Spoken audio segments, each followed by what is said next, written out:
हवेली के उस पार पार्ट 2। आर्या को लगा काका मजाक कर रहे हैं। काका प्लीज, मैंने उसे देखा है, उससे बातें की हैं। शर्मा काका की आंखें भर आई। आदित्य इस हवेली के मालिक का बेटा था, तुम्हारे नाना का सबसे करीबी। 20 साल पहले वह मर चुका है। आर्या के कानों में जैसे किसी ने घंटियां बजा दी हो। क्या? एक तूफानी रात में ठीक ऐसी ही रात थी। हवेली में आग लगी थी। सबने कहा हादसा था, पर सच कोई नहीं जान पाया। बस इतना पता चला कि आदित्य और एक लड़की दोनों उसी रात गायब हो गए। अगली सुबह हवेली के पीछे वाले कुएं के पास आदित्य की लाश मिली थी। आर्या कुछ पल तक कुछ बोल ही नहीं पाई।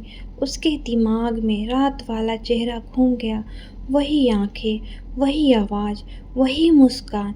वह किसी जिंदा इंसान जैसा ही तो था। और लड़की? उसने धीरे से पूछा। काका ने नजरें झुका ली। उसका नाम मायरा था। कस्बे के स्कूल में पढ़ाती थी। लोग कहते थे आदित्य उससे प्यार करता था, लेकिन हवेली वाले इस रिश्ते के खिलाफ थे। फिर एक रात सब खत्म हो गया। मायरा कभी नहीं मिली। आर्या के हाथ कांपने लगे। उसने खुद को संभाला। काका, अगर आदित्य मर चुका है तो कल रात में किससे मिली? काका ने बहुत धीमे से कहा, शायद उसी से जो आज भी इस हवेली से गया ही नहीं।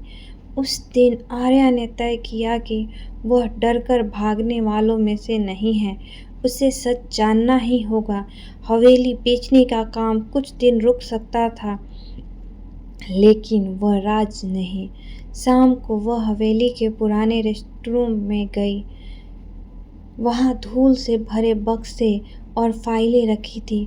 वहाँ घंटों तलाशने के बाद उसे एक पुरानी डायरी मिली।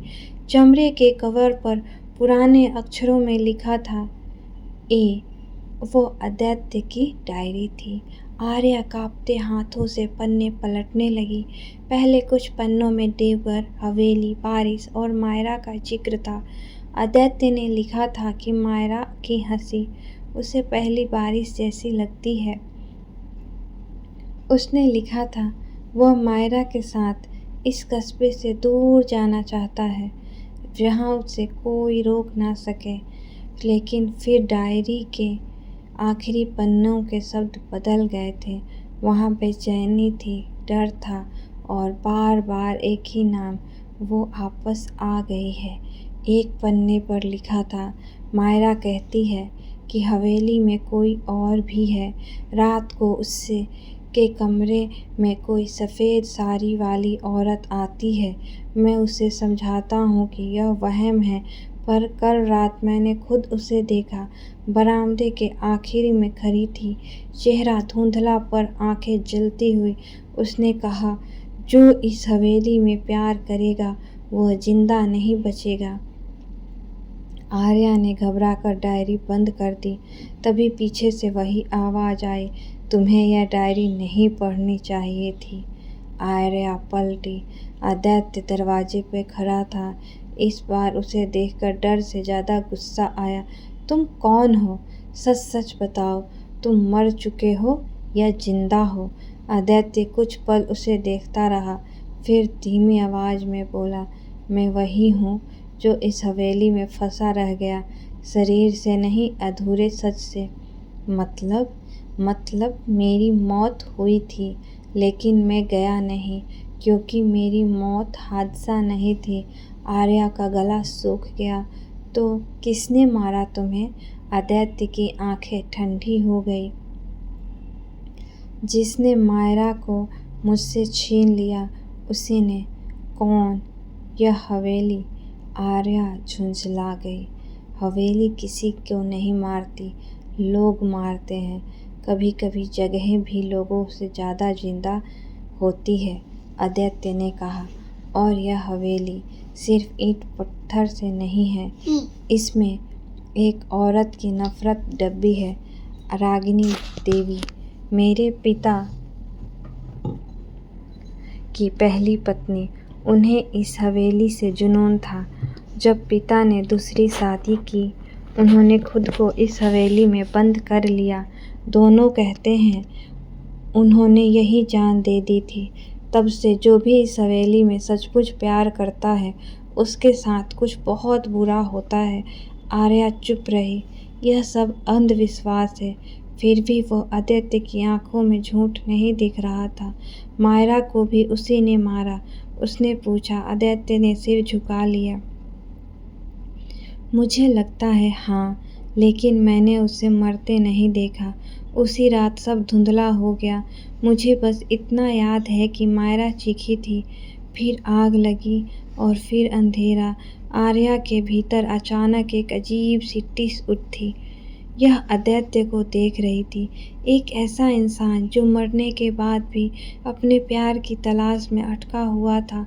उसके चेहरे पर उदासी थी, पर उसमें एक अपनापन भी था, जैसे वो आर्या से बहुत पहले से जुड़ा हो।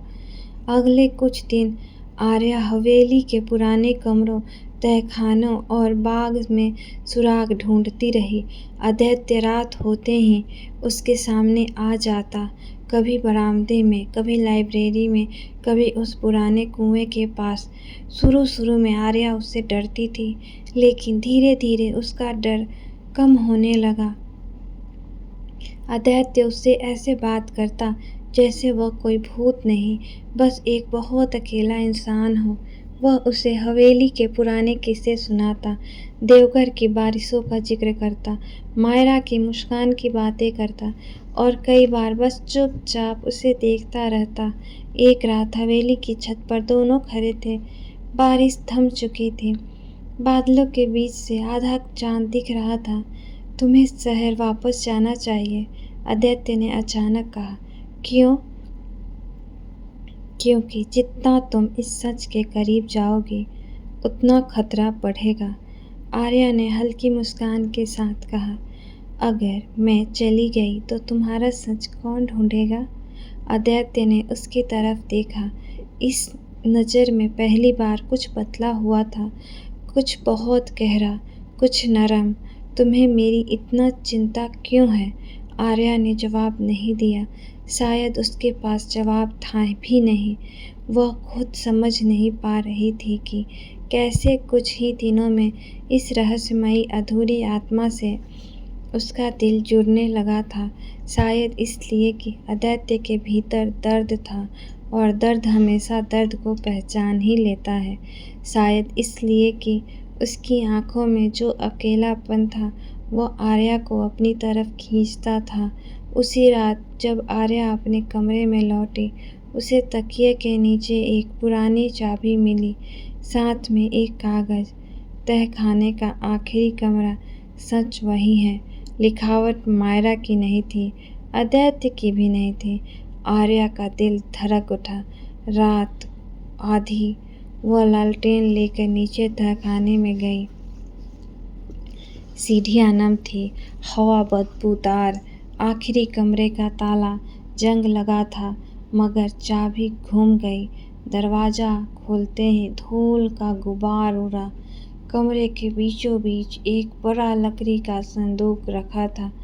आर्या ने संदूक खोला। उसमें पुराने कपड़े, कुछ तस्वीरें और नीचे दबा एक खत था। खत पीला पड़ चुका था। उस पर लिखा था, अगर यह पत्र किसी को मिले तो समझ लेना सच छुपा नहीं पाई। नीचे नाम था मायरा। आर्या ने कांपते हाथों से पढ़ना शुरू किया। मुझे इस हवेली से ले जाना चाहता है, पर मुझे डर है कि हम नहीं जा पाएंगे। देवी की परछाई मेरे पीछे पीछे चलती है। उसने कहा कि इस घर में कोई प्रेत कहानी पूरी होकर बाहर नहीं जाएगी। मैंने आदित्य को सब बताने की कोशिश की, पर वो मुझे बचाने के लिए खुद खतरे में पड़ जाएगा। अगर मेरे साथ कुछ भी हो जाए तो सच यह है कि आग मैंने नहीं लगाई। मैंने सिर्फ इस कमरे का दरवाज़ा बंद किया था, जहाँ रागिनी देवी की पुरानी तस्वीरें रखी थी। उसी कमरे में मैंने दीवार के पीछे एक रास्ता मिला और उस रास्ते में हड्डियाँ, किसी औरत की हड्डियाँ, शायद रागिनी देवी की। उन्होंने कभी शांति नहीं मिली। अगर कोई उन्हें मुक्त कर दे तो शायद ये हवेली भी मुक्त हो जाए। आर्या का दिल बैठ गया। तभी पीछे से दरवाजे जोर से बंद हुआ। लालटेन बुझ गई। पूरा कमरा अंधेरे में डूब गया और फिर वही सिसकती हुई आवाज़, तुम्हें यह नहीं पढ़ना चाहिए था। आर्या ने अंधेरे में किसी सफ़ेद आकृति को अपनी ओर बढ़ते देखा। उसका चेहरा धुंधला था, बाल बिखरे हुए और आंखें लाल अंगारों की तरह चमक रही थी। वह औरत हवा में तैरती हुई आर्या के बिल्कुल सामने आ गई। उसकी आवाज़ खुरदरी थी, जिसे सच चाहिए उसे जान देकर कीमत चुकानी पड़ती है। अचानक कमरे में तेज हवा चली और कोई उसके सामने आकर खड़ा हो गया। आदित्य, उसे हाथ मत लगाना, उसने गरज कर कहा। सफ़ेद औरत हंसी। तुम अब भी हार नहीं माने आदित्य? पहले मायरा और अब यह लड़की। आदित्य की आंखों में गुस्सा भर आया। रागिनी, खेल खत्म हो चुका है। औरत की हंसी और डरावनी हो गई।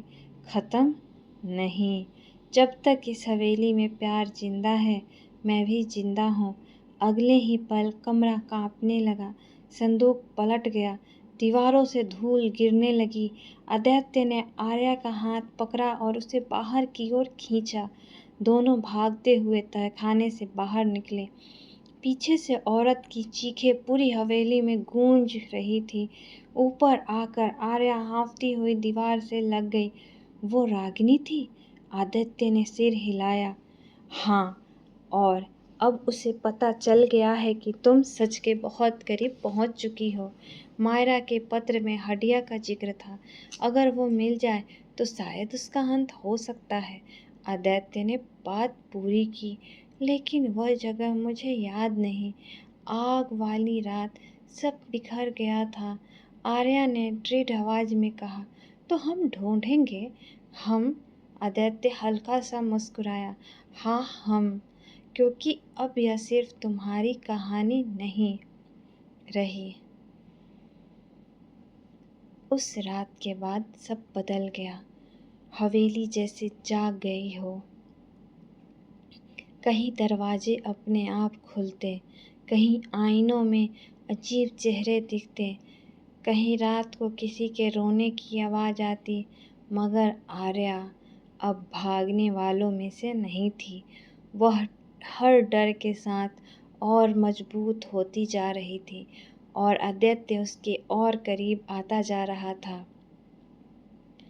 एक शाम दोनों लाइब्रेरी में पुराने नक्शे देख रहे थे। बाहर बारिश हो रही थी। बिजली चली गई थी। मोमबत्ती की रोशनी में आदित्य का चेहरा और गहरा लग रहा था।